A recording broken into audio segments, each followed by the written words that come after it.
போக்குவரத்து பிரச்சனை இருக்கு. இப்போ அடுத்த கட்டமா பேச்சுவார்த்தை என்பது நடத்தப்படுது. இதுல முதலமைச்சர் தலையிட்டு அடுத்த கட்ட பேச்சுவார்த்தை, ஏன்னா ஏற்கனவே பல கட்ட பேச்சுவார்த்தையில நீங்க நடத்தி தோல்வியில தான் முடிச்சிருக்கு. மாண்புமிகு தமிழ்நாடு முதலமைச்சர் தலைமையில் பல்வேறு துறைகள் இருக்கு. எல்லா துறையிலும் முதலமைச்சரே நேரடியாக பேசுவது என்பது சிரமம். அதற்காக தான் ஒவ்வொரு துறைக்கும் அமைச்சர்கள், செயலாளர்கள், அதிகாரிகள் இருக்கிறாங்க. எனவே இந்த மட்டத்திலே பேசப்படும், தேவையான நடவடிக்கை எடுக்கப்படும். ஏற்கனவே போக்குவரத்து துறையில் தற்போது பணியாற்றுகின்ற தொழிலாளர்களுக்கு தேவையான அத்தனை கோரிக்கைகளும் நிறைவேற்றி கொடுக்கப்பட்டிருக்கிறது. இப்பொழுது அந்த போராட்டத்தில் முன்வைக்கப்பட்டிருக்கின்ற கோரிக்கை ஓய்வு பெற்ற தொழிலாளர்களுடைய கோரிக்கை தான் ஒன்று இருக்கிறது.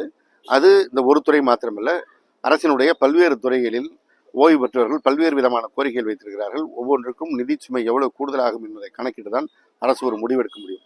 இந்த ஒரு துறைக்கு முடிவெடுத்தால் மற்ற துறைகளிலும் இதனுடைய பாதிப்பு வரும் என்கிற காரணத்தினால் அது ஆலோசித்தான் முடிவெடுக்கப்படும். அவங்களோட ஆரம்பிச்ச கோரிக்கை இருக்கு, அதுல ஏதாவது ஆரம்பிச்ச கோரிக்கைங்கிறத நான் திருப்பி பாடம் போல நினைச்சிட்டு இருக்கிறேன்.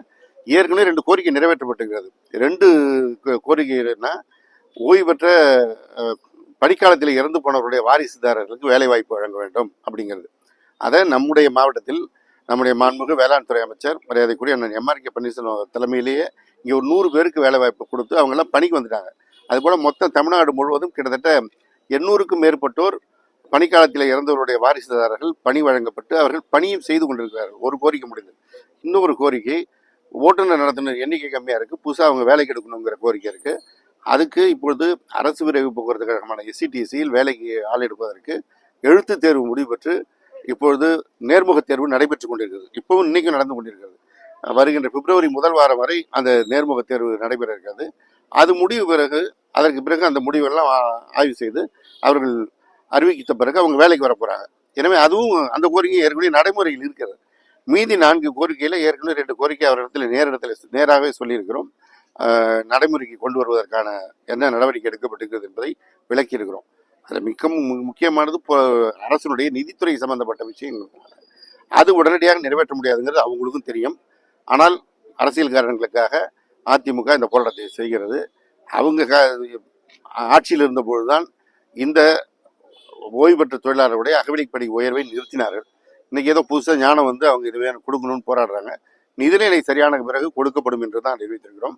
எப்படி மகளிர் உரிமை தொகை என்பது தேர்தல் நேரத்தில் சொல்லியிருந்தாலும் நிதிநிலை சரியான பிறகு வழங்கப்படுதோ, அதே போல இவையெல்லாம் நிதிநிலை சரியான பிறகு முதலமைச்சர் அவர்கள் வழங்குவார்கள். பொங்கலுக்கு எவ்வளவு சிறப்பு பேருந்து ஏகப்பட்டது, எவ்வளவு பேர் பயணிச்சிருக்காங்க?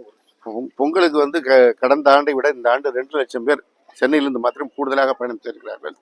1 லட்சம் பேர் ஏற்கனவே இருந்ததை விட இந்த ஆண்டு கூடுதலாக முன்பதிவு செய்து பயணம் செய்திருக்கிறார்கள்.